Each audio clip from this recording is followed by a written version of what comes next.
de una forma llana y sencilla que nos hace sentir niños con deseos de aprender cada vez más. La conferencia de hoy, ¿estamos solos en el cosmos?, a la que debemos prestar atención, tanto auditiva como visualmente. Cuando quieras. Buenos días a todos y a todas. Lo primero, María, darte las gracias tanto a ti como al resto de miembros del Grupo Espírita de Tarrasa por invitarme a compartir, como me hubiese gustado presencialmente, pero así en la distancia, lo que debió de ser en tu centro. Y al mismo tiempo decirle que me parece magnífica la labor que estáis haciendo, que ya que no es posible el tener una actividad normal como la que habitualmente se llevan los centros, pues utilizando estos medios maravillosos que tenemos, pues continuéis en esa labor. Gracias también a todas las personas, a todos los asistentes a la conferencia, y vamos a empezar ya con ese interrogante de si estamos solos en el cosmos. Allan Kardec plantea como uno de los principios básicos del espiritismo la pluralidad de mundos habitados. Y muchos hemos tenido la curiosidad desde que éramos niños de este gran interrogante de lo que hay realmente en el cosmos. Y voy a hacer una pequeña reflexión. Tenemos en pantalla la imagen de la Vía Láctea. No sé, Manel, si se ve en pantalla. Sí. Vale, perfecto, se ve muy bien, muy bien. Pues bien, el ser humano al principio creyó que era el centro del universo, pero cada descubrimiento de la ciencia le hacía tener un replanteamiento nuevo o diferente. Al principio pensábamos que la Tierra era el centro del universo, que la Tierra era plana y que el Sol y las estrellas, que en nuestra idea infantil, no sabiendo lo que eran las estrellas, pensábamos que eran pues como puntos o clavos de oro que los dioses o Dios había colocado en el firmamento, pues igual para entretenernos, para que nosotros tuviésemos un poco de luminosidad por la noche, o sencillamente como un regalo. Pues en la medida que se avanzó en el conocimiento, el hombre reconoció que no era el centro, que el Sol no giraba alrededor suyo, sino que era la Tierra la que giraba alrededor del Sol. Más tarde, el ser humano se dio cuenta de que no solamente existía la estrella Sol, sino que había millones de estrellas. En la galaxia en la que nosotros vivimos se calculan unos 200.000 millones de estrellas. El ser humano tuvo también la idea de encontrar vida. Al principio pensamos que podía haber vida en nuestro propio sistema solar, pero con el tiempo nos hemos ido dando cuenta de que la vida en Venus, que es uno de los planetas con más posibilidades en el momento actual, no es posible, igual en el futuro lo sea, y que Marte igual tuvo vida en el pasado, pero que en el presente es muy, muy difícil.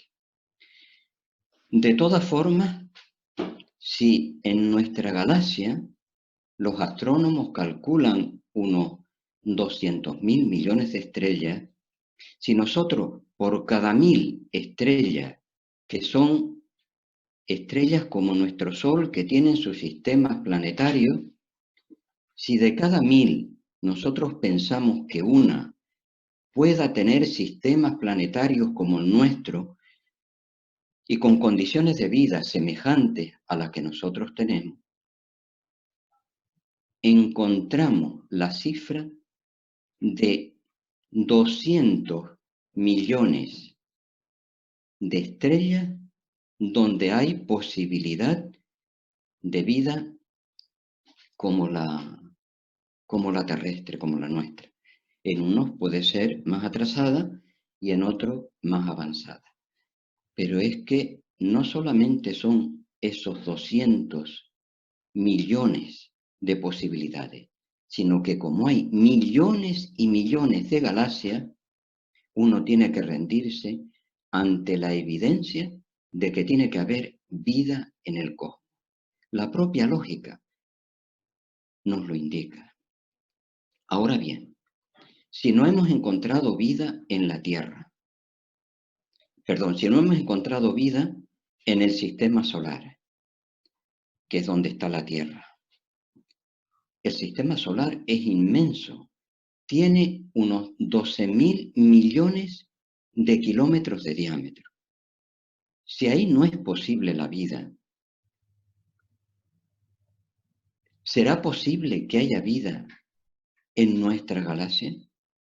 Ya dijimos que era posible en 200 millones y que había millones y millones de galaxias.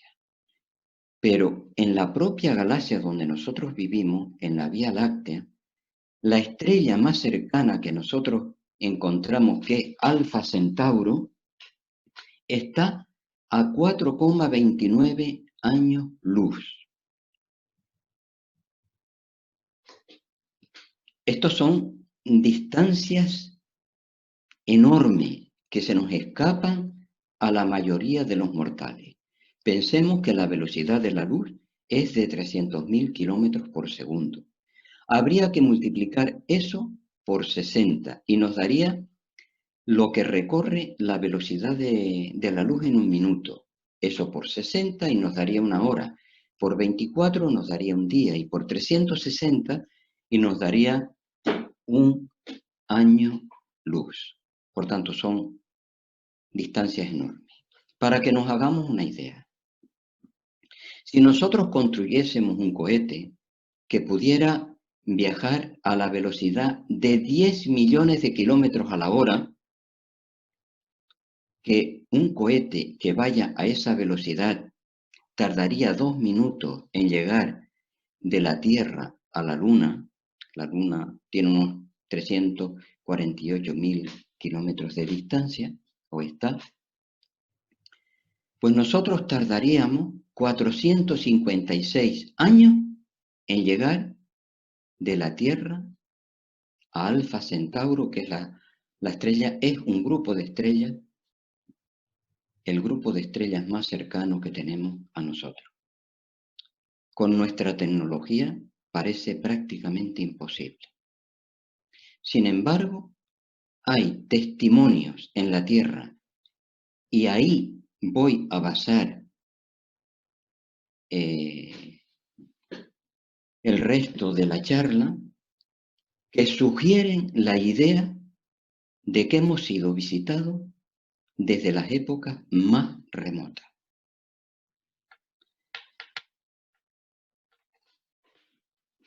Pasa a la siguiente diapositiva. En Australia, en el noroeste, en la cordillera de Kimberley, nos encontramos nosotros estas figuras que están ahora en pantalla y que tienen una antigüedad de 17.000 años. Y todas las figuras tienen alrededor de la cabeza como un casco, una especie de escafandra. Nosotros nos podríamos preguntar cómo podrían pintar los nativos de hace 17.000 años a un astronauta que les estuviese visitando.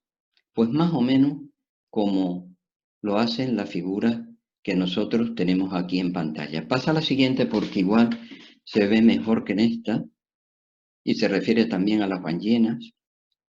Aquí las vemos con sus cascos y cuando los antropólogos le preguntaron a los nativos que quién había hecho estas pinturas, los propios nativos dijeron que fueron las propias personas que están representadas en esas pinturas. Pasa a la siguiente. Nos encontramos también en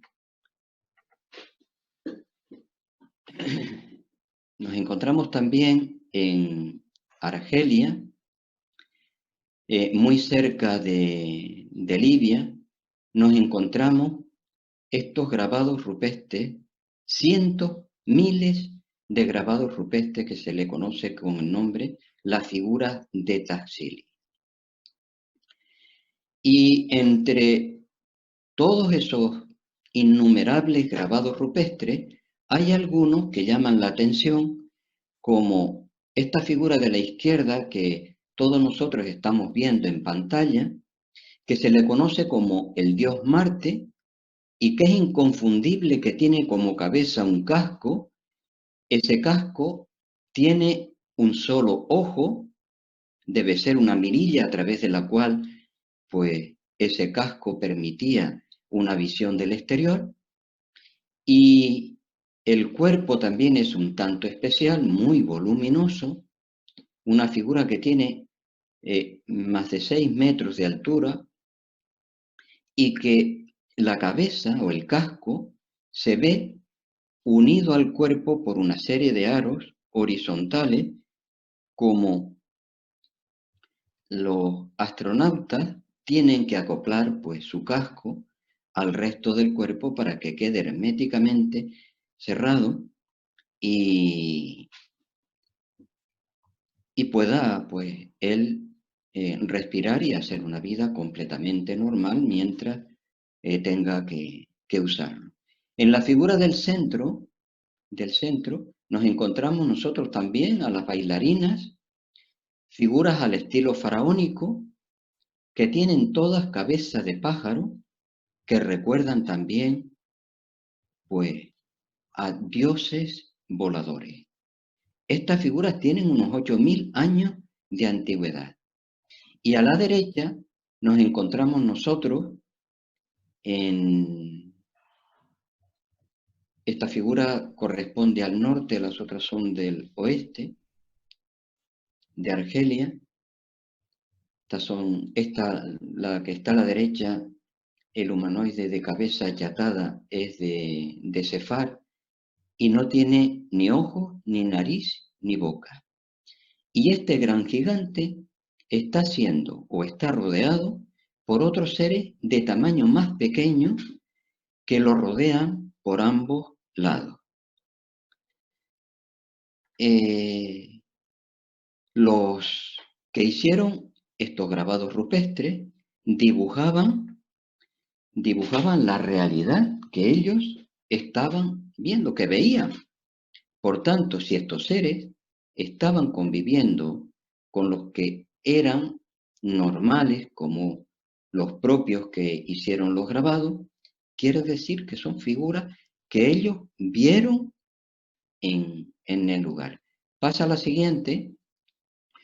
Esto lo encontramos también en los grabados rupestres de Tassili, en el Tassili saharaui, en Awanguet, y aquí vemos nosotros a seres humanos que flotan, que vuelan, y más abajo, en la parte inferior, se ve como una espiral o un caracol o posiblemente un ovni, una figura voladora que en aquella época los propios nativos de aquel lugar la vieron así, y que también podemos pensar que es un ovni que se le ven sus toberas que están pues expulsando los gases que le sirven para poderse desplazar por el espacio. Pasa a la siguiente diapositiva. Y en la mitología griega nos encontramos nosotros también a estas figuras que tenemos aquí, a Cástor y Polus, que brotaron a la vida de huevos celestes. Y que a estos dos personajes, a Cástor y a Polus, el dios Zeus los colocó como dos estrellas en el firmamento, formando parte de la constelación de Géminis. Fueron también integrantes de la fueron también integrantes de la expedición de los argonautas, que a bordo de la nave Argus fueron en busca del vellocino de oro. Fijémonos bien en el contenido de esta figura. Tanto Cástor como Polus brotaron a la vida de huevo celeste. ¿Cómo se podría describir por parte de los nativos aborígenes de aquella época, cómo se podría describir a personas que salen de ovni? Pues como seres que brotan a la vida de huevo. ¿Y los ovnis dónde estaban? En el cielo. ¿Cómo se ven a los ovnis? Como luces, como estrellas que están en el cielo. Pues ahí fueron colocados tanto Cástor como Polo. Esto sugiere que eran, pues, visitantes de las estrellas que en su momento volvieron otra vez a ellas. Pasa a la siguiente diapositiva. Aquí tenemos nosotros el mapa de Piri Rey. Piri Rey fue un almirante turco que en 1513 elaboró el mapa que lleva su nombre, que es este que nosotros tenemos ahora en pantalla, que estamos visualizando. Este mapa lo elaboró Piri Rey basándose en unos 20 ejemplares más antiguos que él tenía. Hizo como una especie de refundición. Y este mapa, que es un mapa de la parte austral de la Tierra, tiene particularidades extrañísimas. Refleja de una manera fiel tanto la costa como las islas de los golfos, las montañas, de la zona antártida de la Tierra. Pero es que la última glaciación ocurrió hace 11.000 años. Y en 1513, esta zona todavía no había sido descubierta. Se descubrió en 1949. Por tanto, ¿cómo es posible que Piri Rey pudiera construir este mapa con otros que él tenía y con tanta precisión de esta zona que prácticamente tendrían que estar cubiertas de nieve? Y por otra parte, para poder dibujar con la precisión que lo hace, tanto las islas como los golfos, como toda la costa, como las montañas, lo tuvo que haber hecho desde un avión. O estos mapas, de los cuales construyó él este mapa, fueron construidos desde un avión. pero es que el primer vuelo que hubo en la Tierra fue en 1903. ¿Cómo es posible que él pudiera construir este mapa con esa precisión? Y además, este mapa tiene los meridianos terrestres que fueron descubiertos hace unos 2 siglos. Por tanto, este mapa sugiere la idea que los mapas anteriores de los cuales fueron construidos tuvo que haber sido por seres que lo construyeron desde el aire. Y si en esa época no había aviones, pues tuvo que haber sido por seres que vinieron desde otros lugares y esos seres fueron los que construyeron esos mapas que Piri Reis utilizó para la construcción del suyo propio. Pasa a la siguiente. Aquí tenemos nosotros, en Canadá, en Arizona, otros petroglifos indios en la que todas las figuras tienen una especie de círculo alrededor de la cabeza que recuerda precisamente un astronauta. Cómo podían ser reflejados por aquellos antepasados con este aro de una forma muy rudimentaria, pero que es perfectamente visible para todos nosotros. Pasa a la siguiente.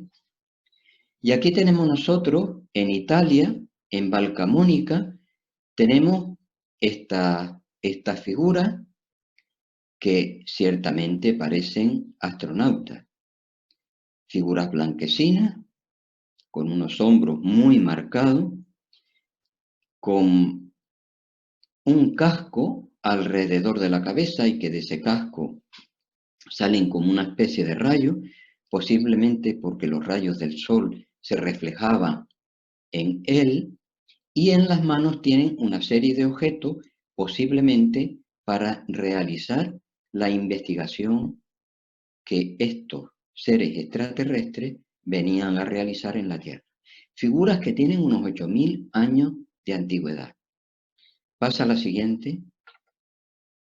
Y aquí tenemos nosotros ya en Perú esta figura, el candelabro de los Andes, que nos adentra hacia Ica, donde nosotros podemos encontrar, pasa a la siguiente, lo que nosotros conocemos como petroglifos de Nazca. Esto está en Ica y estas figuras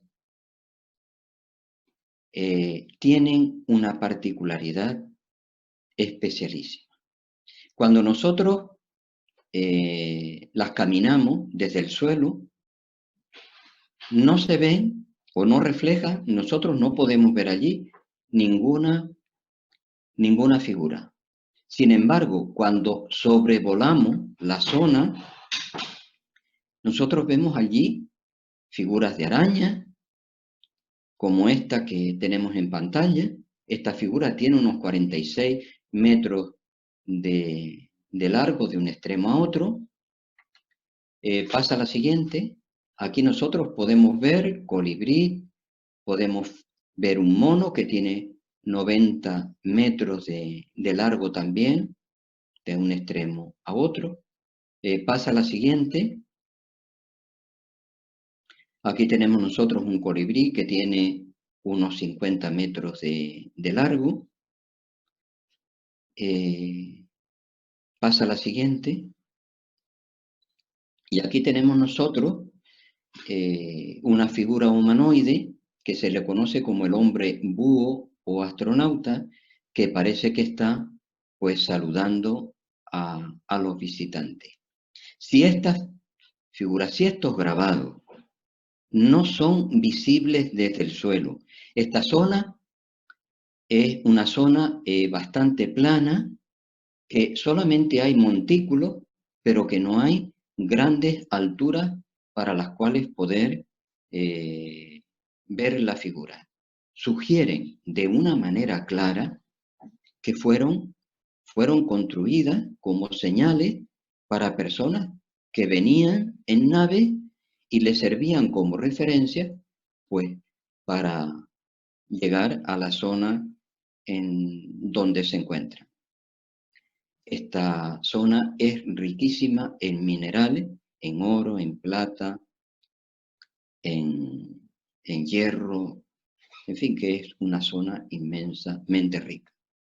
¿Quién sabe si algunos seres desde otros lugares venían también aquí, pues, a estudiar todos estos minerales y posiblemente a llevar muestras como estudio exactamente igual que nosotros hacemos o hemos hecho cuando fuimos a la Luna. Pasa a la siguiente. Aquí vemos ya en una sola diapositiva al humanoide. Pasa a la siguiente. Aquí vemos nosotros ya el caballo de Uffington. Esto está en Inglaterra, que nos recuerda también cómo la mitología habla de caballos que tienen alas como el caballo de Zeus, Pegaso, que dice que le permitía a él, pues, volar por los aires o cabalgar a la velocidad del viento por tierra. Y esto se dice también, se ve en la diapositiva que nosotros tenemos, en la parte de la derecha. Nosotros vemos aquí el caballo alado de Burak, que lleva a Mahoma también y que se ve cubierto por un velo. Se comenta que Mahoma se podía desplazar, pues, a la velocidad del viento en su yegua al Borak, de un pueblo a otro. Pasa a la siguiente. Y aquí tenemos nosotros en el Popol Vuh un relato que, en mi apreciación, hace alusión a seres extraterrestres que visitan a la Tierra. Dice textualmente lo siguiente. Ustedes lo pueden leer igual que yo. Nada existía, solamente la inmovilidad, el silencio, en las tinieblas, en la noche. Solo los constructores, los formadores, los dominadores, los poderosos del cielo, los procreadores, los engendradores, estaban sobre el agua, la luz esparcida. ¿No les parece a ustedes que esto es el relato de seres que venían desde las estrellas, los formadores, los dominadores, los constructores, los poderosos del cielo? Y luego después dice, sobre el agua la luz esparcida. ¿Cómo se podría ver un ovni en la tierra, reflejado sobre el agua? Pues como una luz.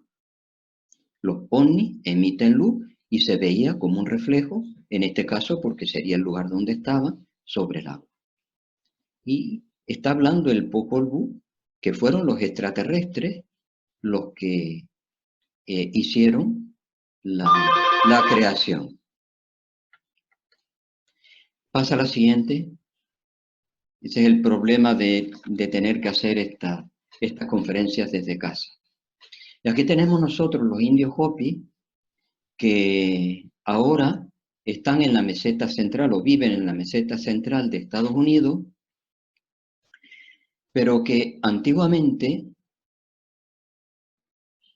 sus antepasados vivieron en una zona que ellos llamaban Cascara, que estaba al oeste de Estados Unidos, en unas islas cercanas a la costa. Y dice que en un momento determinado los indios Hopi entraron en conflicto con otros pueblos cercanos y que al mismo tiempo hubieron terremotos terribles y que peligraba la vida pues, de todas las personas que vivían en aquellas islas. Y que en ese momento unos seres que se desplazaban en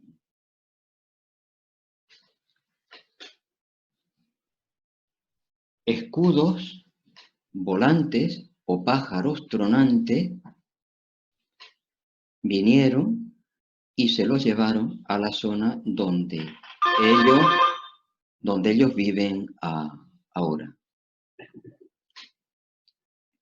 Y disculpen, voy a descolgar porque van a seguir tocando. Oye, disculpa que estoy haciendo una grabación. Te abro. Pero después esperas en la puerta hasta que te abra Pablo.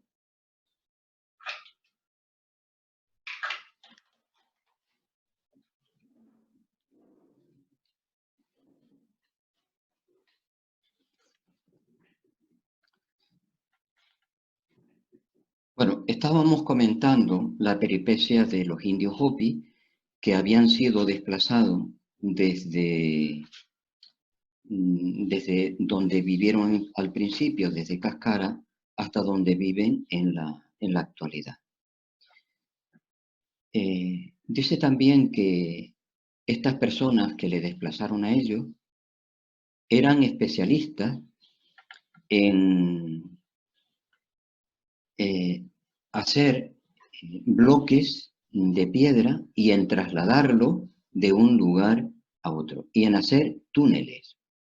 Y que estos seres que vinieron de las estrellas, que ellos llamaron cachinas, les enseñaron a observar las estrellas y en todo lo que fue las artes y la cultura que ellos tienen y que han conservado pues, a lo largo del tiempo.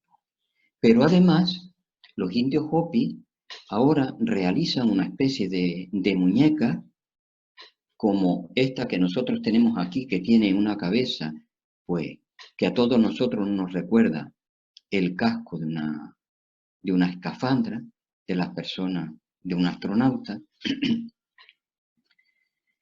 Y dibujan también máscaras para que dice que los niños jueguen con ellas y que cuando regresen nuevamente al final de los tiempos los cachinas, pues les resulten natural a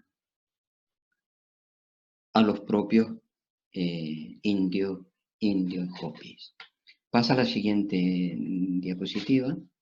Tenemos nosotros aquí en el libro de los muertos, que se puede leer también que en la antigua historia de Egipto las divinidades salen, entran y viven en huevos y en discos.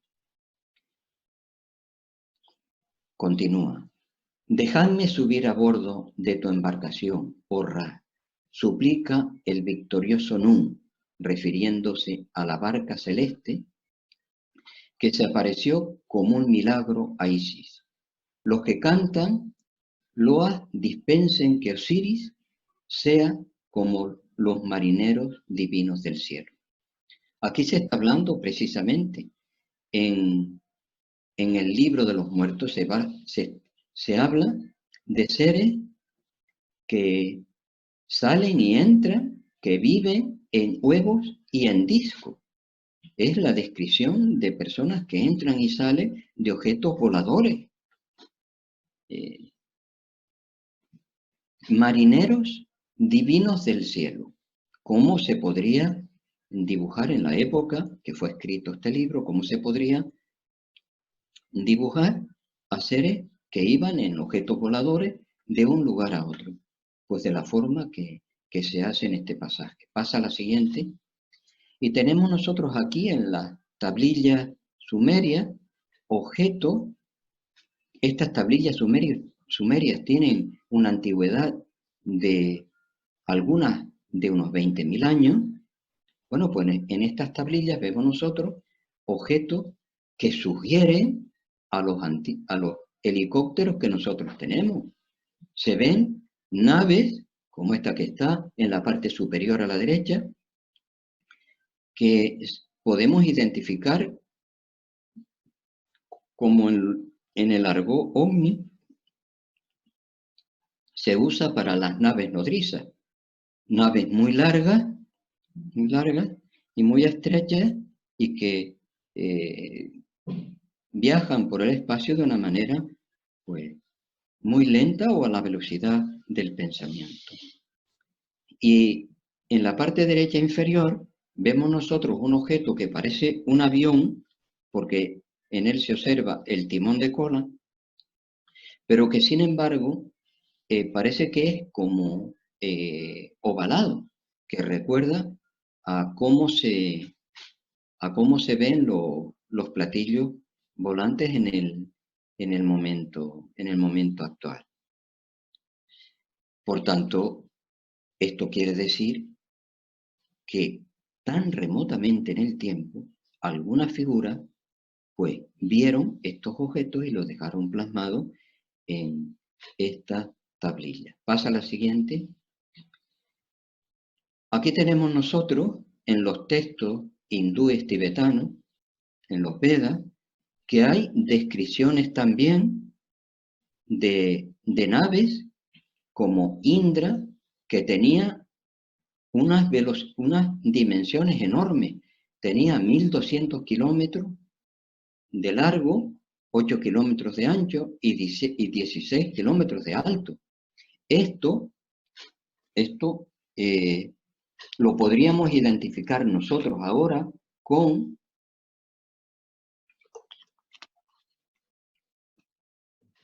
las naves nodrizas que mencioné hace un rato y que estaban como una de las figurillas de las tablillas anteriores. Dice que la nave podía albergar 8.000 trabajadores, que tenía 3 pisos y que sus puertas eran tan grandes que podían entrar y salir naves de ella. Se habla, por ejemplo, de batallas entre Arjuna y los Asuras, y que Arjuna había viajado al cielo para buscar naves y armas para esa lucha con los Asuras. Y se habla también de vimanes, de naves más pequeñas, algunas de forma triangular, que imitaban el vuelo de los pájaros, pero se podían desplazar a la velocidad del pensamiento. Está hablando en los Vedas, en los textos hindú, tanto en el Ramayana y Mahabharata como en el Tanjur y el Kanjur, se habla precisamente de objetos voladores como Indra y como esas vimanas. Pasa a la siguiente. Los chinos se autodenominaban hijos del cielo y en su literatura hay muchísimas descripciones de avistamiento de objetos voladores no identificados.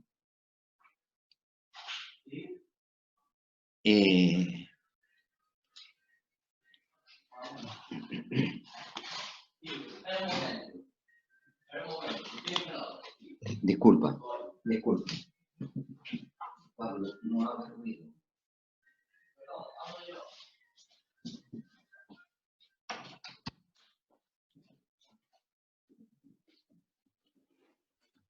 Disculpa, continúo con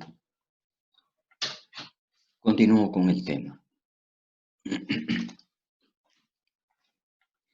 Les comentaba, voy a repetir lo último que dije, que que los antiguos habitantes de China se autodenominaban a sí mismos hijos del cielo, ¿no?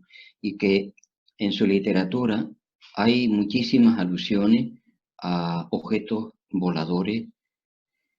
Y yo voy a comentar uno. Hace 4000 años, en el reinado de Shiji, a la orilla del río, aquí lo vemos nosotros delante en pantalla, a la orilla del río Feijiang, se vieron dos soles, uno que se desplazaba hacia oriente y otro hacia occidente.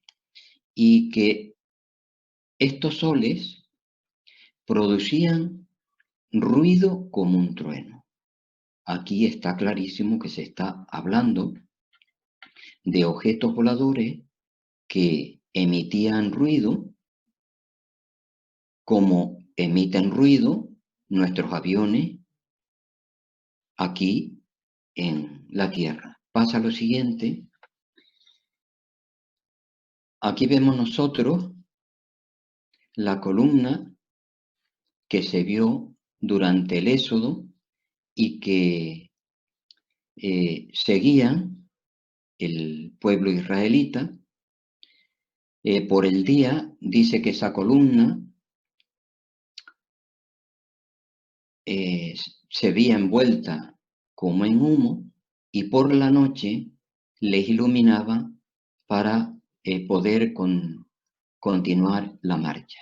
Y que cuando esa columna de humo se paraba sobre el tabernáculo, el pueblo israelita pues también se paraba hasta que la columna de humo empezaba de nuevo a moverse. Los ovnis a veces se camuflan dentro de humo, dentro de una especie de nube. Pues aquí tenemos nosotros en la Biblia la descripción de un ovni, posiblemente una nave nodriza, que se desplazaba por el día envuelto en una nube y por la noche, pues con su foco, iluminaba el camino de los israelitas para que pudieran continuar la marcha. Pasa a la siguiente. Aquí tenemos nosotros la descripción de un ovni por Daniel, o por lo menos a mí me lo parece. El día 24 del primer mes, estando yo a orilla del gran río, no sé si pueden ustedes leer bien en la diapositiva, el tigre, perdón, a orillas del río, el tigre, alcé mis ojos y miré, y vi un varón vestido de lino blanco y ceñidos los hombros de oro de Ufaz. Su cuerpo era como el crisolito, su rostro parecía un relámpago, sus ojos eran como antorchas de fuego, sus brazos y sus pies tenían el brillo de bronce bruñido, y el rumor de sus palabras era parecido al estruendo de un gran gentío. Aquí hay otra descripción prácticamente de un ovni, incluso con el ruido propio, como vimos en la descripción anterior. Pasa a la siguiente. Elías también, que se dice que subió al cielo en un carro de fuego. Es una descripción que prácticamente sugiere mucho a que Elías subió en un ovni, como tantas otras descripciones, pues hablan o comentan con otros seres. Pasa a la siguiente. Moisés también en el monte Sinaí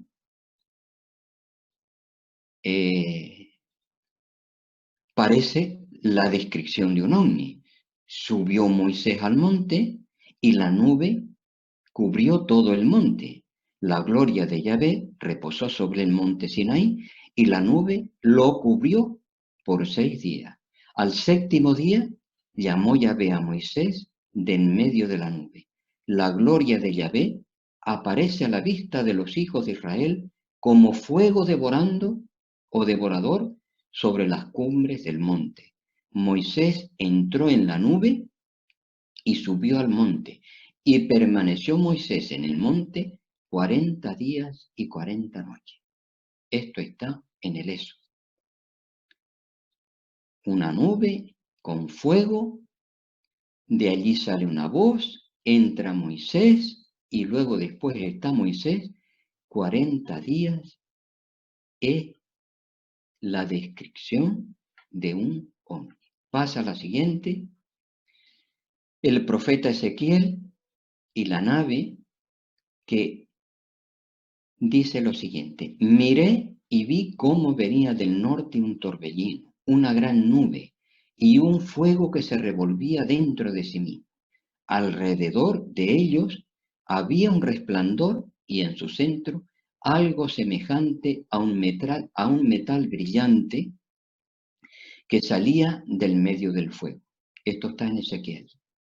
Esta descripción fue tomada después por el ingeniero aéreo José Blumry, y este hombre dijo que la descripción,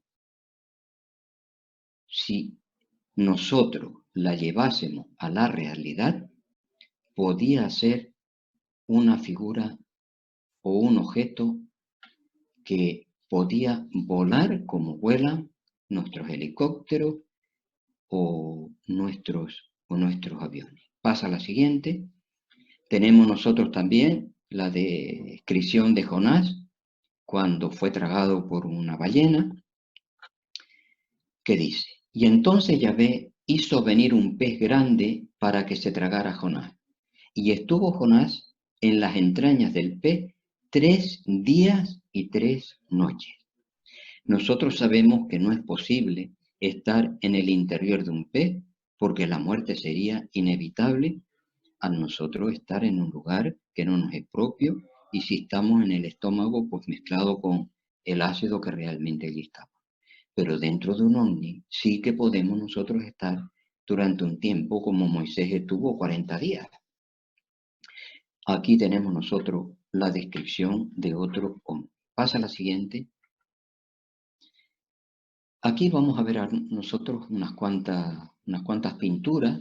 Este es el bautismo de Jesús, y nosotros podemos ver en la parte superior de esta pintura un ovni, y desde el ovni salen como una especie de rayo o de energía que iluminan tanto a Jesús como a San Juan, o como Juan el Bautista, que sería como nosotros le conocemos. Pasa a la siguiente diapositiva. La estrella de Belén. J.J. Benítez tiene un libro que lo titula La estrella de Belén, y que él hace un relato allí muy pormenorizado y que asegura que esto es un ovni. Las estrellas pueden estar para nosotros fijas en el firmamento, que es como realmente las vemos. Porque aunque se desplacen, nosotros no podemos percibir ese desplazamiento. Se pueden mover. Las estrellas fugaces nosotros las vemos, los meteoritos, lo podemos ver como una estrella que se mueve. Pero que esté quieta y que se mueva al mismo tiempo, eso no es posible. Pero que una estrella se mueva, eso sí que realmente, que un ovni se mueva, repito, disculpe, eso sí que es posible. Por tanto, esto es la descripción de un objeto volador que se desplazaba. Los objetos voladores pueden formar ángulos de 90 grados, pueden ir a velocidades inmensas, se pueden parar, pueden flotar en el espacio, pero las estrellas no lo pueden hacer. Por tanto, aquí hay la descripción de un objeto volador, de un ovni. Pasa a la siguiente. Aquí tenemos nosotros en este fresco que está en el monasterio de Decani. Este monasterio fue construido en 1327 y los frescos corresponden a 1350. Pero aquí hay dos figuras que vemos nosotros en la parte superior del cuadro, tanto a la derecha como a la izquierda, donde se ve una figura que parece un ovni.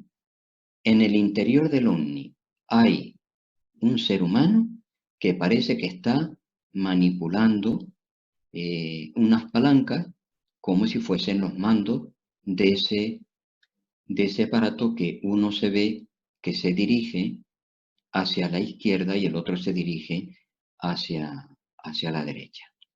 Pasa a la siguiente diapositiva. Aquí tenemos nosotros la Virgen y el Niño. Este cuadro está en la Galería Nacional de Londres y fue pintado en el siglo XV por Domenico Ghirlandaio y que sería un cuadro más si no fuese por esa figura que está en la parte superior derecha y que nosotros que puse en la diapositiva en la parte inferior y que se ve claramente que es un ovni. Y vemos nosotros también, muy pequeñito, pero que se identifica en en esa otra parte del cuadro que amplié y que puse en la parte inferior de la pintura, a la derecha, se ve un hombre que está mirando el ovni y tiene el hombre la mano en la frente como si lo hiciera para que la luz no le hiciera daño y poder observar el objeto pues con más precisión o con más detalle. Pasamos a la siguiente diapositiva. Aquí tenemos la Anunciación de Carlos Crivelli. Esta pintura es de 1486 y está también en la Galería Nacional de Londres. Quien visite Londres que no deje de ir a estos lugares o al Museo de Ciencias Naturales porque hay una cantidad de información, todo referencia para crecer. Bueno, pues en este cuadro observamos nosotros también cómo en la parte superior hay dibujado un ovni, una figura circular, que se ve también un poco más ampliada en la parte inferior derecha, y se ve claramente que desde el ovni sale un rayo de luz y llega hasta la Virgen que está en el interior, en la parte inferior del cuadro. Y en el siglo XV todavía no había aviones ni objetos que pudieran ser parecidos. Sin embargo, los pintores pintaban la realidad pues tal como en las descripciones se decía, y el resto de pinturas pues ajustándose a la realidad que cada uno intentaba hacerlo a la mayor perfección posible. Pues si aquí hay un ovni, sugiere, por lo menos a la razón, pensar que estos pintores vieron este tipo de nave y luego después la colocaron en sus cuadros, posiblemente porque pensaban que esto se refería pues a algo de santos o de dioses del cielo, y qué mejor que colocarlo en estos lugares. Pasa a la siguiente. Aquí tenemos nosotros el triunfo del verano. Esta pintura está en Baviera, en Alemania, y data de 1538 del siglo XVI, y tiene la particularidad que en la parte superior nosotros podemos ver ahí a 4 objetos voladores no identificados, 4 ovnis.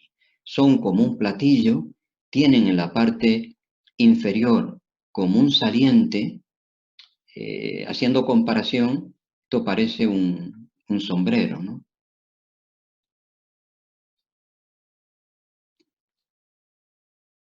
Pues repito una vez más, esto es una escena de la vida cotidiana, y si el pintor pintó también aquí a esos cuatro objetos voladores en la parte superior, posiblemente es que los estaba viendo. Pasa a la siguiente. Aquí nos encontramos nosotros en obras, en libros, como en la Eneida de Virgilio, que es del siglo I antes de Jesús, que él cuenta que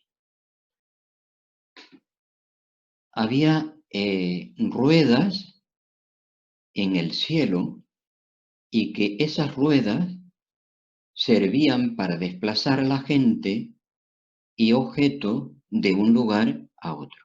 Por tanto, Virgilio está haciendo alusión aquí en la Eneida, esta obra tan antigua, está haciendo alusión a un objeto volador, a un ovni que él describe pues como ruedas. Pasa a la siguiente. Aquí nos encontramos nosotros también Plinio el Viejo, que en su historia natural, que es del siglo I de nuestra era, donde hace alusión a objetos voladores no identificados. Él habla en esta historia natural que fueron vistos dos soles, no uno encima del otro, sino al lado. Uno que se dirigía a oriente y otro que se dirigía hacia poniente. Pero la descripción de un objeto que se desplazaba en el espacio, un objeto volador del siglo I de nuestra era. Pasa a la siguiente. Aquí tenemos nosotros el libro de los prodigios de Julio Obsequent, que este libro contiene textos de Cicerón, de Tito Livio, de Séneca, donde se hace alusión también a objetos voladores, como antorchas encendidas que flotan en el cielo, o escudos flameantes que se desplazan de oeste a este en el cielo, y estas descripciones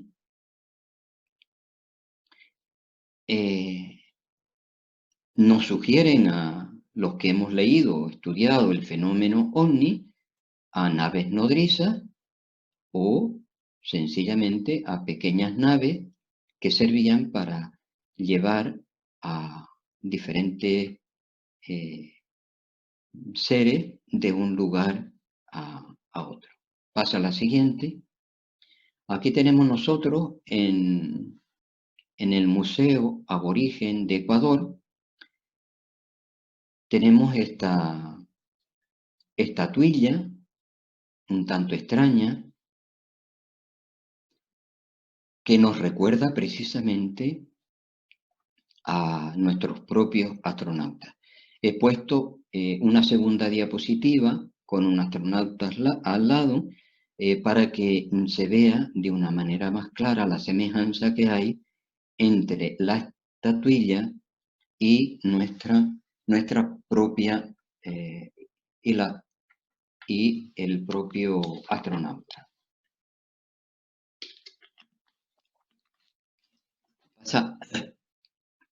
La siguiente diapositiva se refiere al Museo del Oro de Bogotá, de Colombia. Y aquí se encuentran entre esas figurillas se encuentran algunas que para quienes hemos tenido la oportunidad de verlas, no nos cabe ningún tipo de duda de que aquellos son objetos voladores como nuestros aviones, porque su forma es, vamos a decir que no exactamente igual, pero sí muy parecida a cómo son nuestros aviones. Esos aviones tienen timón, tienen su cabina, tienen su timón de profundidad, tienen unas alas muy especiales, simétricas una a cada lado y robustas para evitar las vibraciones en el avión. Bueno, pues se ha hecho copia de este avión. Yo voy a decir avión. Algunos antropólogos dicen que son polillas, pero estas réplicas de esta figura se han sometido a estudios en túneles del tiempo o en programas informáticos de simulación de vuelo y han pasado todas las pruebas. Pero es que al lado de esta figurilla se encontraron a los propios tripulantes. Estas figuras que nosotros tenemos en la diapositiva que está a la derecha. Y que vemos, sobre todo la primera, tiene la cabeza o tiene por cabeza un casco que nosotros podemos identificar rudimentariamente, porque estas figuras tienen unos 1500 años de antigüedad. Nosotros podemos imaginar cómo lo pudieron realizar en aquella época los servos, como aquí están en esta diapositiva. Por tanto, esto sugiere que en aquella época objetos voladores semejantes a este surcaban nuestro espacio y algunos seres los vieron y los copiaron y los testimonios son esta figurilla. Pasa a la siguiente. Aquí tenemos nosotros también en Turquía esta figura que fueron encontradas en las excavaciones de Toprakale, que sugieren una nave espacial. Se ve la punta en forma de afilada, propia para surcar el espacio, para que no ofrezca resistencia. En la parte posterior se ven las toberas por donde saldrían los gases. En el grabado que está en la parte inferior se ve muy claramente. Estos son figuras de 3000 años de antigüedad.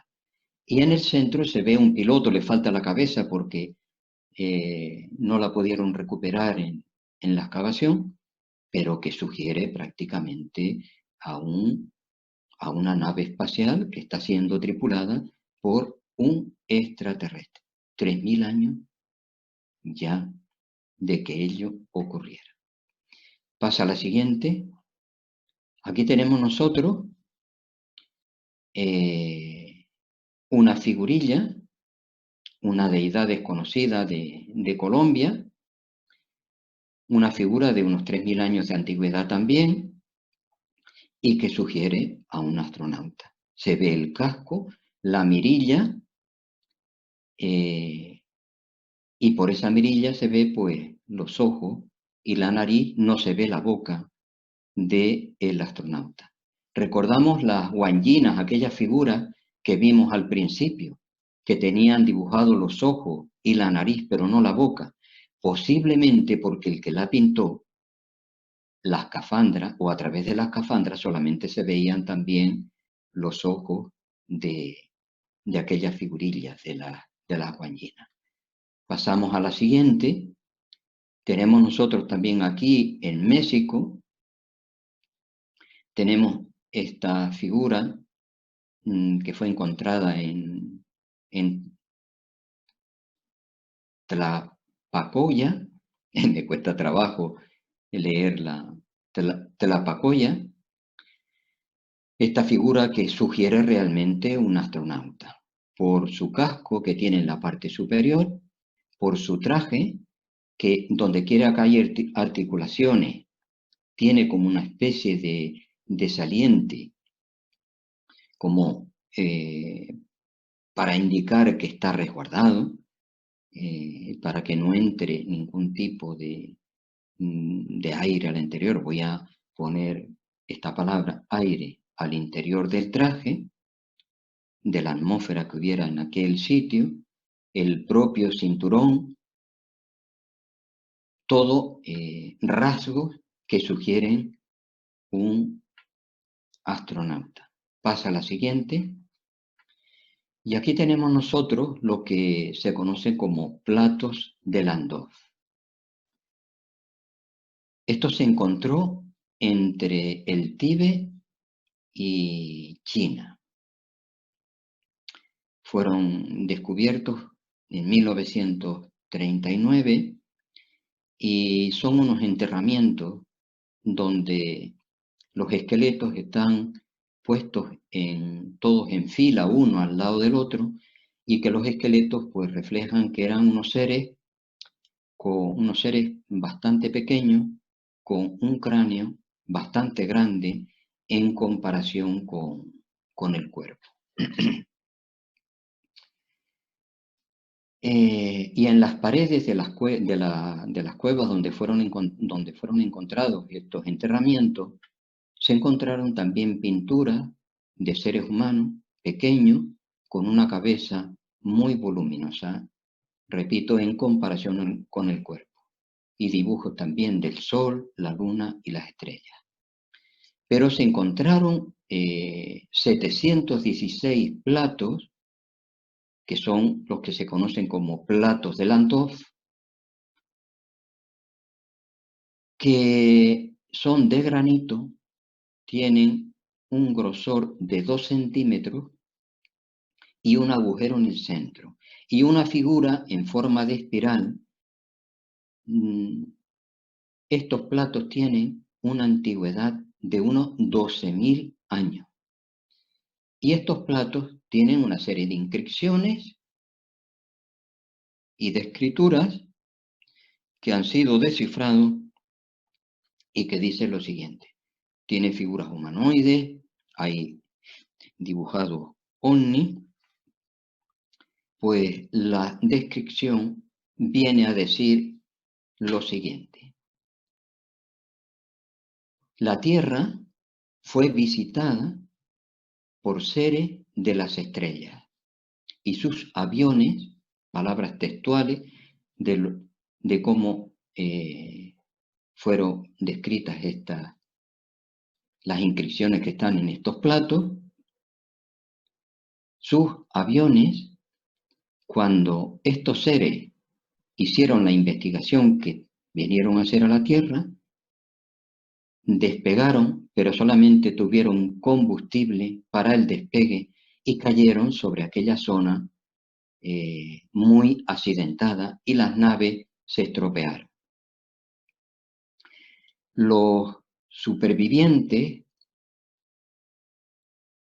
fueron a buscar ayuda, pero los campesinos no les ayudaron, sino que pudieron matar a algunos de ellos. El resto, las mujeres y los niños, se refugiaron en aquellas grutas, en la gruta donde se encontraron estos esqueletos, y al día siguiente ya vieron que los propios campesinos, por señas, les decían que podían ir hasta donde ellos estaban, que no les iban a matar como habían hecho el día anterior. Y ahí termina el relato contenido en los platos de Landau. Toda una descripción de cómo nosotros hemos sido visitados por seres extraterrestres sin ningún tipo de lugar a duda. Pasa a la siguiente. Aquí tenemos nosotros los dogus, unas estatuillas un tanto extrañas encontradas al norte de Japón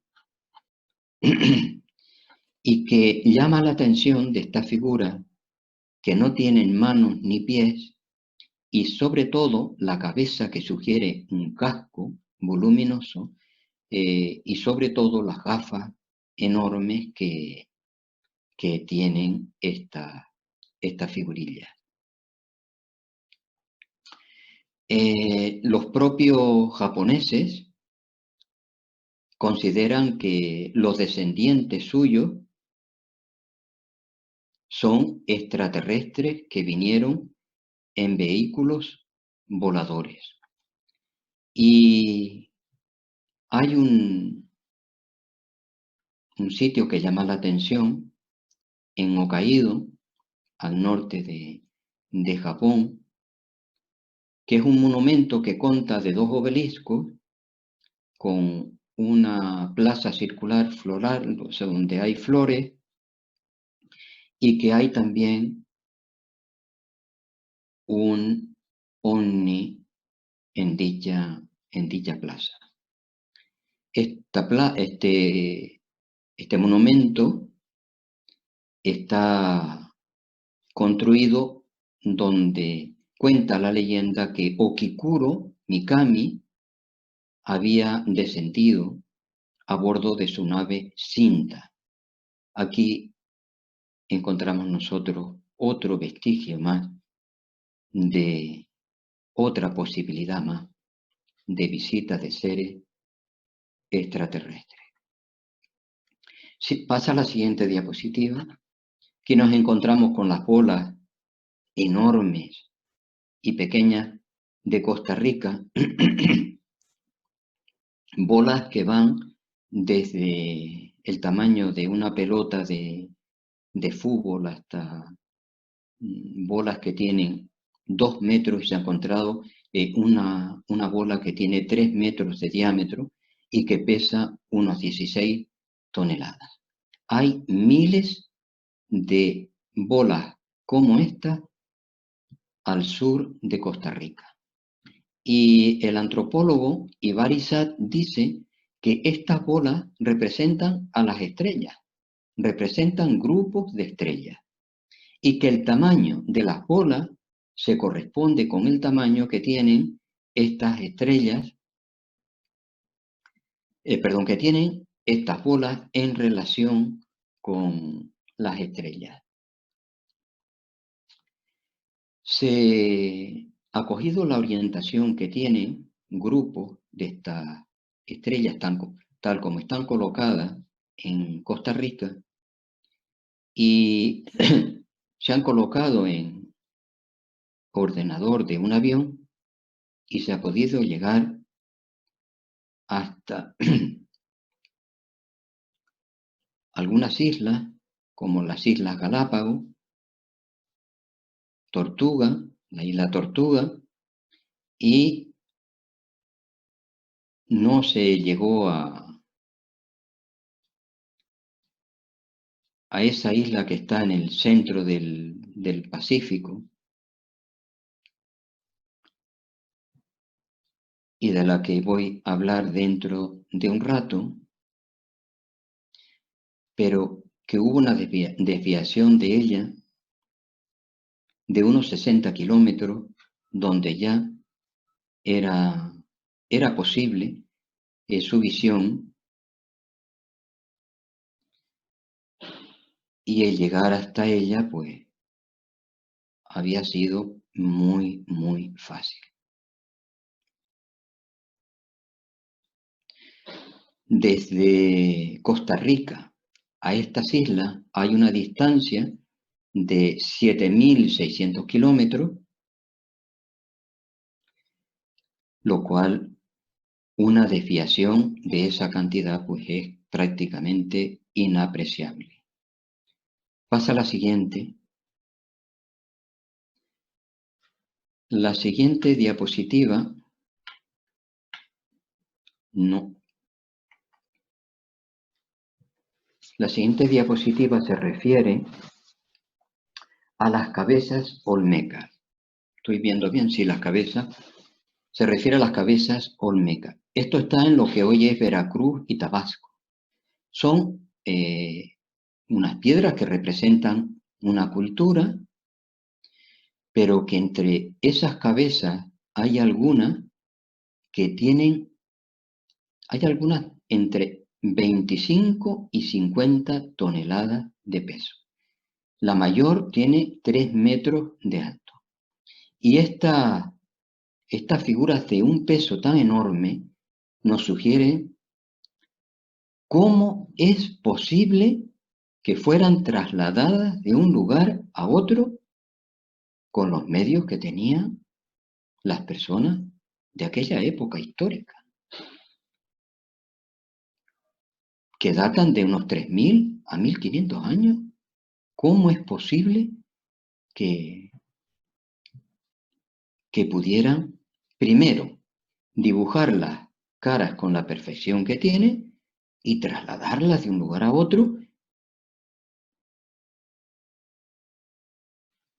Pero sin embargo, si nosotros recordamos lo que dijimos cuando hablamos de los indios Hopi, de los cachinas, que eran especialistas en cortar bloques de piedra y en trasladarlos de un lugar a otro, vamos encontrando pues cómo las piezas del puzzle encajan perfectamente.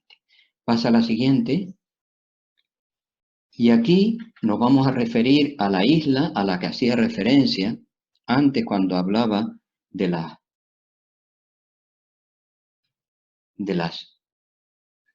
bolas.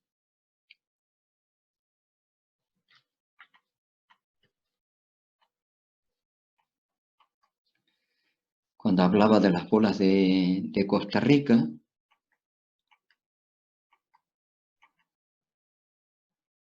pero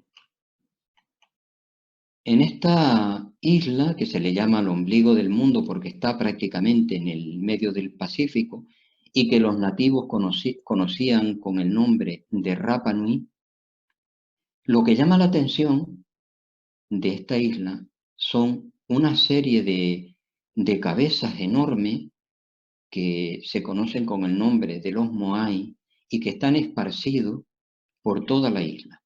Hay como unos 800 alrededor de la costa que prácticamente todas miran hacia el interior, no hacia el mar, sino hacia el interior de la isla. Estos Moai, estas cabezas, tienen una altura unas dimensiones entre 7 y 20 metros de altura. Vamos a ver una de las más grandes que está todavía inacabada en otra de las diapositivas que puse para ver más al detalle esta figura.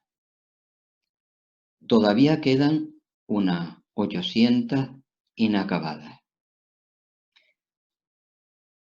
Y estos Moai, que eran construidos en Raraku, que es el nombre que tiene este cráter volcánico del cual se extraía estas cabezas, cuenta la leyenda que eran trasladados de un lugar a otro en las manas que tenían los sacerdotes y que esos sacerdotes un día se fueron con esas naves, con las bimanas, a las estrellas.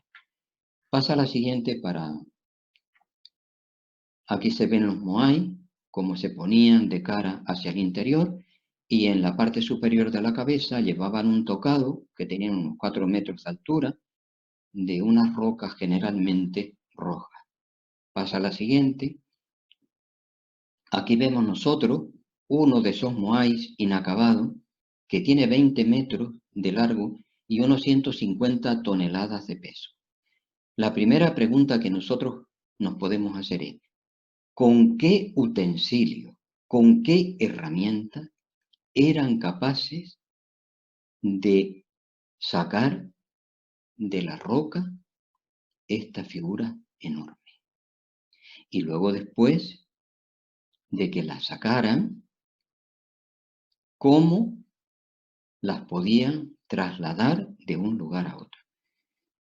Todo ello sugiere que esas manas de las que realmente habla las leyendas no eran otra cosa que naves, objetos voladores que servían para trasladar estas moles de un lugar a otro y que posiblemente sus tripulantes disponían de las herramientas con las cuales estos trabajos se podían realizar con cierta facilidad. Digo con cierta facilidad porque si no, no habría tantas cabezas construidas. Pasa a la siguiente. Aquí tenemos nosotros en la diapositiva, tenemos Cusco, que fue la capital del Imperio Inca. Está situada a 3.600 metros sobre el nivel del mar y que según la tradición, Cusco fue fundada por los mensajeros del sol.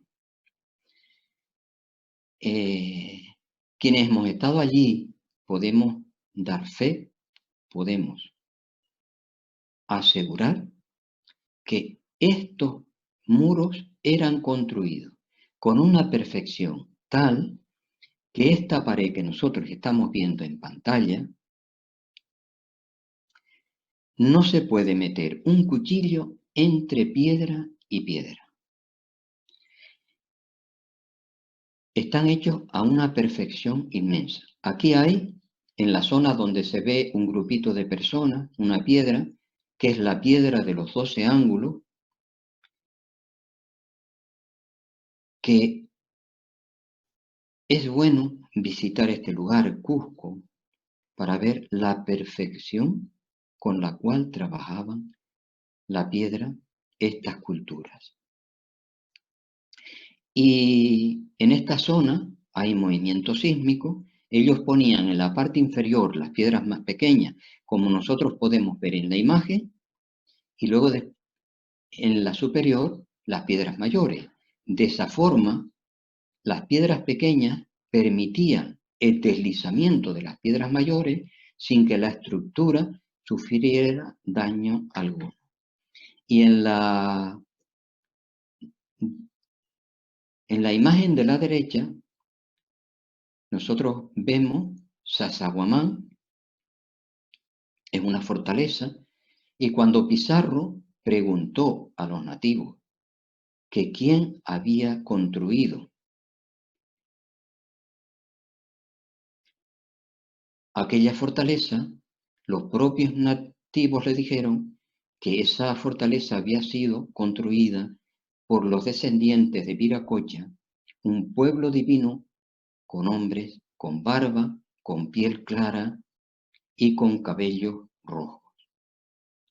Pasa a la siguiente. No necesita más explicación esta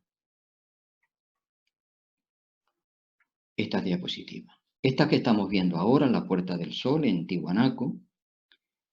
Tiwanaku estaba o estuvo en su momento al lado, dice que las aguas del lago Titicaca, que es uno de los lagos más altos del mundo, está a 4.000 metros de altura, en Bolivia.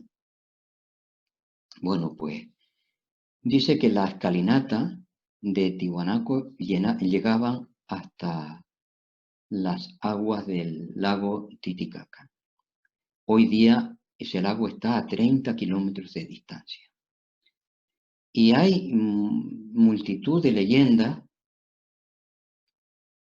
en torno a este lago. Se cuenta que la madre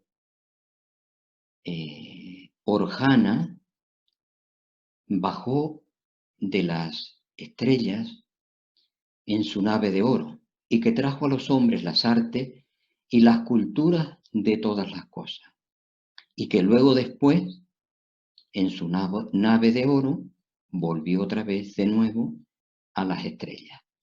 Y aquí nosotros vemos en la diapositiva, vemos la Puerta del Sol, que es una sola piedra que tiene 10 toneladas y que en la parte superior tiene 48 figurillas que están como rodeando a esta figura central, que prácticamente es todo un extraterrestre.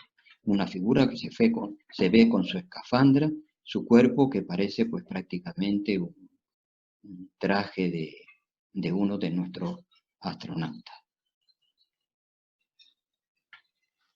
Pasa a la siguiente.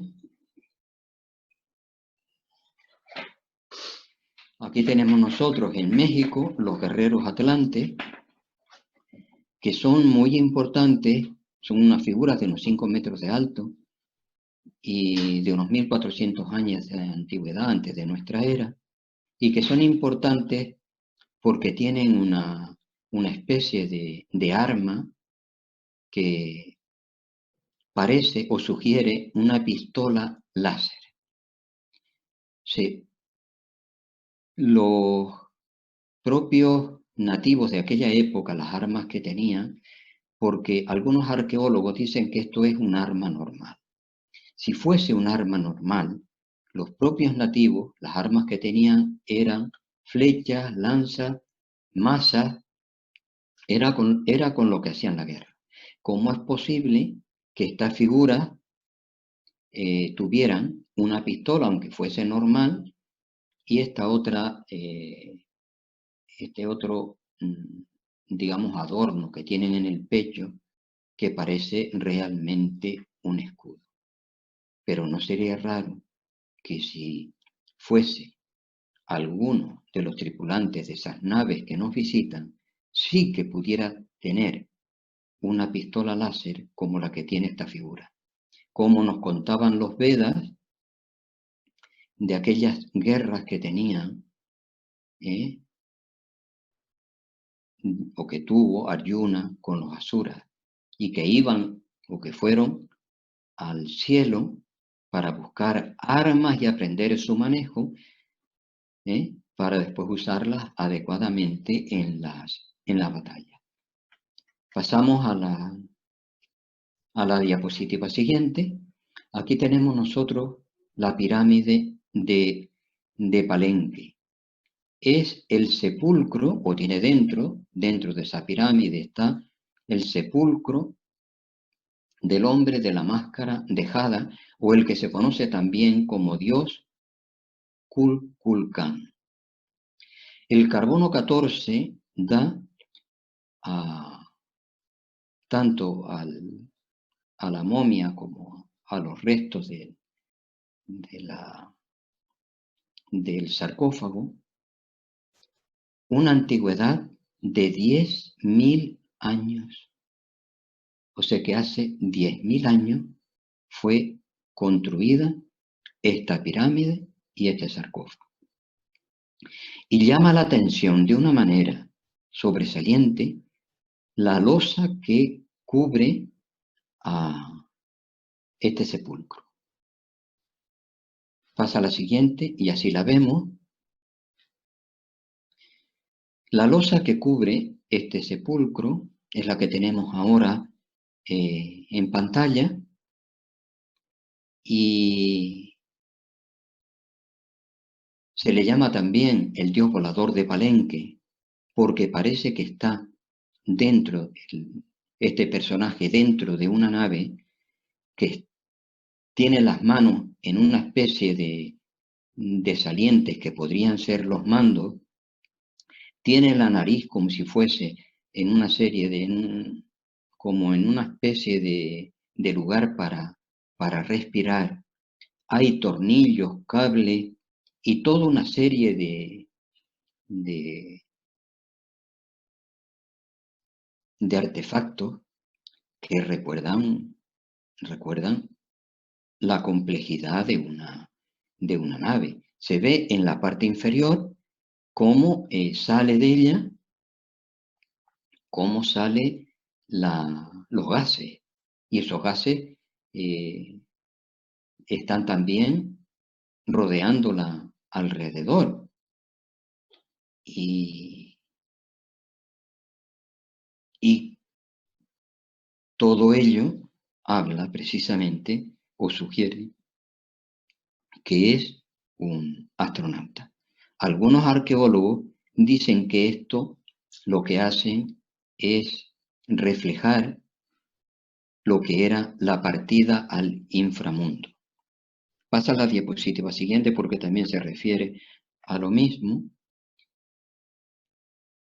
Pasa a la siguiente. Aquí. No, deja la anterior, que pensé que había otra. Aquí se pone una nave de las que nosotros mandamos al espacio, un cohete, con las diferentes partes haciendo relación a lo que es, pues, dónde está situado el piloto, dónde está aquí el hombre de la máscara de jade o el dios Kukulcán.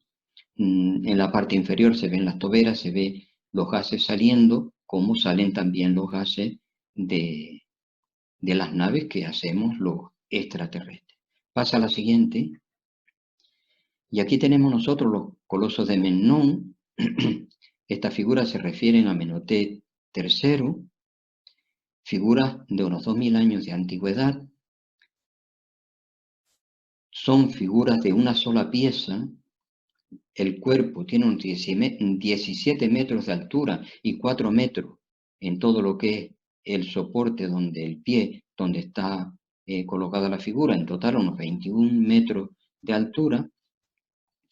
Esto tiene un peso de unas 800 toneladas y fueron construidos y trasladados de las canteras que están a unos 700 kilómetros.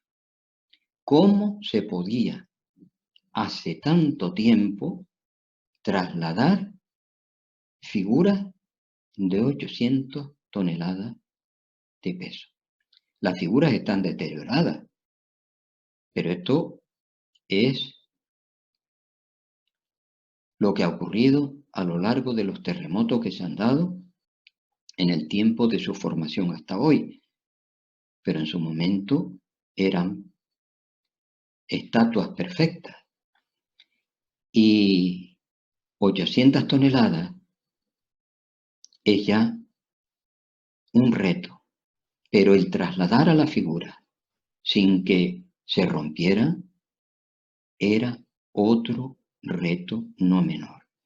Pasa a la siguiente.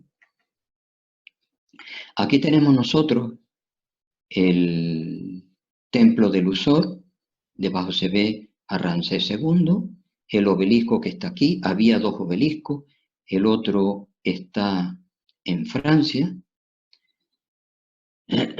Bueno, pues este obelisco tiene 23 metros de altura, tiene una antigüedad de unos 3.300 años y pesa unas 227 toneladas.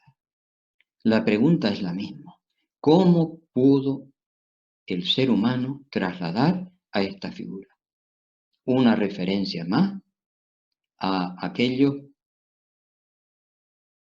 escudos volantes de los cachinas o aquellos pájaros tronantes de los cuales nos hablaban y que nos permitían el traslado de grandes bloques de piedra. Pasamos a la siguiente. Este es el obelisco de Karnak. Está ubicado en el templo de Amón, en Karnak.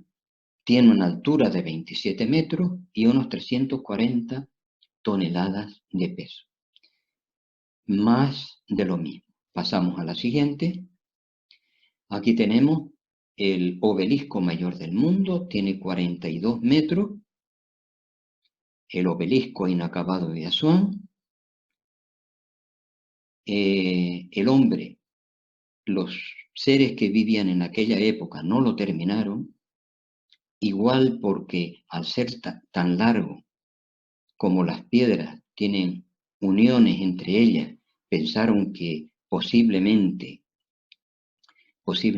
se rompería al llevarlo de un sitio a otro, y que calculan que podría tener un peso de unas 1.200 toneladas. Esta piedra tiene una antigüedad de unos 3.400 años. Pasamos a la siguiente. Tenemos la piedra del sur, que se considera como la piedra más pesada.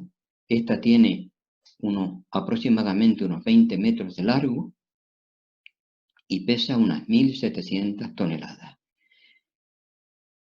Tenemos que decir que hoy día tenemos grúas que pueden trasladar grandes pesos, hasta 3.000 toneladas, pero son grúas que tienen que estar colocadas sobre un soporte, sobre raíles o sobre orugas, para ir desplazándose de un lugar a otro.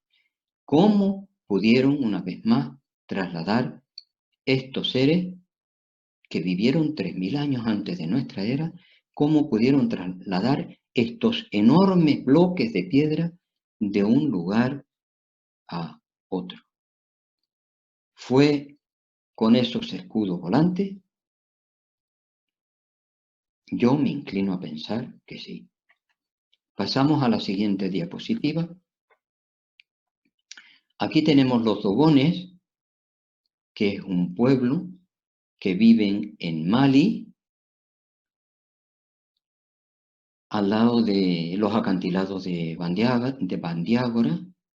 Están a una distancia de 1.000 kilómetros, de unos más de 1.500 kilómetros del Océano Atlántico. Bueno, pues esta tribu, los dogones, desde el siglo XII, sabía que Sirio no era una única estrella, sino que Sirio estaba formado por 3 estrellas que ellos llamaban Potolo, Asirio B, Sigutolo, Asirio, la que nosotros conocemos como Sirio, que es una de las que se ve más brillante desde la Tierra, y Enmeya, la que nosotros conocemos, la que hoy se conoce como Sirio C. Potolo, para ellos, Sirio B para nosotros, ellos sabían que era una estrella muy pesada, posiblemente la estrella más pesada del mundo. Eso es lo que ellos decían. Que Sirio B tardaba un año en dar la vuelta alrededor de sí misma, y que tardaba 50 años en dar la vuelta alrededor de lo que nosotros conocemos como Sirio. Y cada 50 años, que es el tiempo que tarda Sirio B en dar la vuelta alrededor de Sirio, ellos realizan una fiesta que es la fiesta Sillí. Y para celebrar esa fiesta se ponen un tocado, un casco, que ellos dicen que es similar al que tuvieron las personas que les enseñaron estas enseñanzas. Porque cabe preguntarse, ¿cómo es posible que los dogones tuvieran conocimiento de que Sirio no era solo una estrella, si eso fue descubierto a mediados del siglo XIX, del siglo pasado? ¿Cómo es posible? Pues es posible porque ellos dicen que de Sirio bajaron unos seres que ellos llamaron Nomo, y que dice que eran como seres anfibios por el color del traje, que bajaron en una nave, que la nave en la que bajaron lo hacía dando vuelta, que estaba como incendiada o envuelta en fuego y que desprendía un tremendo ruido, que cuando esa nave llegó se puso blanca y que de ella salieron esos seres, los gnomos, y que esos gnomos pues bajaron a la tierra para enseñarle la convivencia social, cómo debían comportarse y toda su cultura. Este ejemplo, bueno, tengo que decir que los dogones viven en completa armonía social. No hay crímenes ni suicidios en este pueblo. La vida para ellos es de carácter sagrado. Por ello, cualquier disputa que surja en la comunidad, ellos la resuelven pacíficamente. Creo que tenemos que aprender de ello. Esto es una evidencia científica de que lo que dice Allan Kardec, de que hay pluralidad de mundos habitados y que hoy la lógica sugiere, es una realidad. Pasemos a la siguiente diapositiva. Estos son los indios Kayapo. Esto fue un pueblo que habita, es un pueblo que habita en el Alto Amazonas y que se tuvo conocimiento de él en 1952. Hasta ese momento no había sido descubierto ese pueblo. Y cuenta el investigador Joan Américo Peret que todas las fiestas y los acontecimientos importantes que celebran los indios Kayapo los hacen con un personaje revestido de este traje de paja que sugiere, a mí me sugiere, que es el traje de un astronauta. Pero el propio Joan dice que los aborígenes comentan que varias generaciones anteriores, un día, en una de las montañas cercanas, había habido un terremoto con desprendimiento de polvo, de humo, fuego y con un estruendo tremendo. Los indios Kayapo cuentan que por el miedo se fueron a otro pueblo cercano, pero que algunos días después los propios indios Kayapos, algunos de los guerreros más valerosos, dijeron: vamos a ir a la montaña donde se produjo el fenómeno para dar muerte a la persona, al ser que produjo toda esa serie de fenómenos. Fueron y dice que le encontraron al personaje que produjo todos aquellos fenómenos, que es B. Cocoroti, o ellos llamaron B. Cocoroti, y que le dispararon flechas envenenadas, lanzas, masas, pero que las flechas, las lanzas, que todas sus armas cuando se las dirigían rebotaban y no le hacían ningún daño.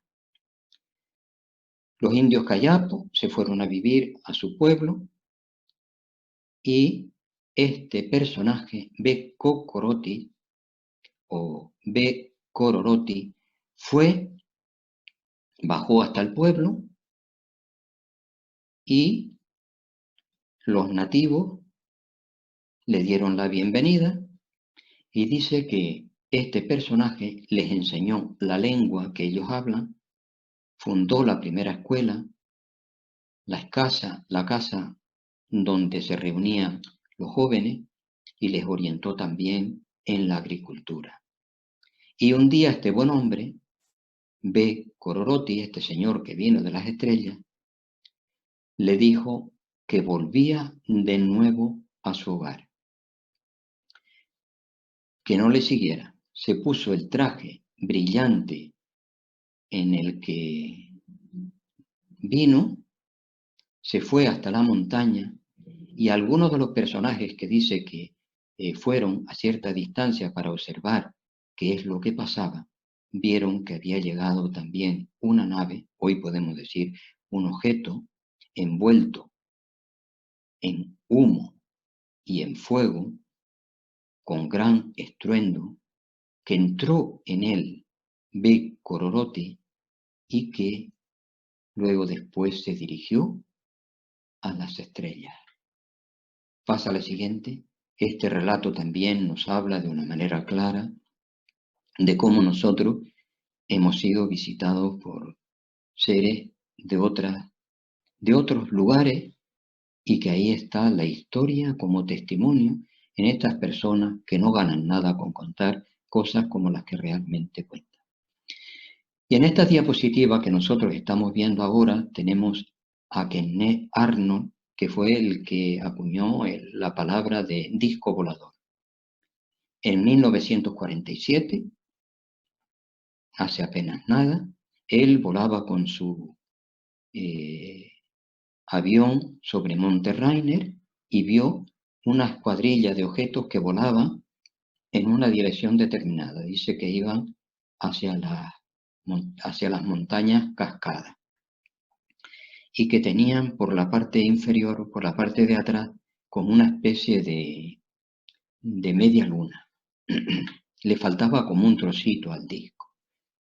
Y en una de las entrevistas que tuvo, dice que al describirlos, él dijo que se desplazaban como se desplaza, como se desplaza un plato sobre el agua, cuando lo tiramos sobre el agua. Y de ahí viene el nombre de platillo volante. Pasa a la siguiente. Sobre Los Ángeles, en 1942, se vieron 15 objetos. 15 objetos que impactaron realmente a la población. Hubo mucha gente que tuvo miedo ante aquello desconocido, aquellas luces que estaban en el cielo. Y que los militares también estuvieron pues al tanto y trataron de destruirlo. Les dispararon 1.430 proyectiles, pero ninguno de esos proyectiles, aquí se ve en la imagen cómo están iluminados con los reflectores esas luces y las explosiones que causaron aquellos misiles que ellos dispararon. En el informe que se hizo al presidente Roosevelt de este hecho, conta lo siguiente. Nosotros no conocemos su origen y naturaleza. No conocemos el origen y naturaleza de estas luces. Lo que sí podemos asegurar es que no hubo respuesta belicosa por parte de ninguno de aquellos objetos voladores. Pasamos a la siguiente. Y aquí tenemos nosotros a George Adamski, que es uno de los contactados más importantes que yo conozco. Digo importante porque fue un profesor de filosofía y ciencia que en 1952 dejó la enseñanza para dedicarse a la observación del cielo. Y se fue a Monte Palomar como director del restaurante, con un par de telescopios y unas cámaras adaptadas, y dice que en 1952 obtuvo varias fotografías de esos objetos voladores no identificados. Y ese mismo año obtuvo el contacto con una nave. Y sus tripulantes le dieron una información que es realmente interesantísima. Aquellos seres, o los seres que venían en aquellos objetos voladores no identificados, en aquellas naves, le dijeron: en nuestros mundos vivimos las leyes del Creador. Ustedes en la Tierra solo hablan de ellas. Esto es una enseñanza magnífica. Y siguieron añadiendo: estamos preocupados por la basura, o sea, por la negatividad que estáis enviando al espacio con vuestras pruebas atómicas. Si continuáis con ellas, será o vais a producir una catástrofe. Es un mensaje de una coherencia que todos nosotros creo que podemos aceptar. Pasamos a la siguiente diapositiva. Este es el ovni de Uritorco, o dicho con otras palabras. En Uritorco está la marca en el Cerro del Pajarillo que dejó un ovni. Esto fue en 1986. Esta mancha quedó ahí con la hierba como chamuscada y todos los animales que estaban en su interior disecados, como si un calor enorme los hubiese disecado. Pero no estaba quemada la zona, sino sencillamente chamuscada. Algunas semanas después de haber sido visto un ovni sobre esta zona y de quedar esta marca, la hierba ya había brotado. Pero los animales que estaban en la zona ni entraban al lugar ni comían de la hierba que allí había. Un año después se produjo también un incendio y ardió todo menos la hierba que estaba en este círculo. 4 años después, ya toda la hierba estaba prácticamente igual, aunque la zona donde había estado aquella marca era ligeramente más blanca. En ese momento fue estudiada por Fernando del Oso, un psiquiatra español que desencarnó, que murió hace unos años, o por un ingeniero de sonido que fue con él. Y dijo que 4 años después todavía había interferencias dentro o en el espacio donde ese ovni había dejado aquella señal. Que dentro había interferencias y fuera de ella esas interferencias ya no se notaban.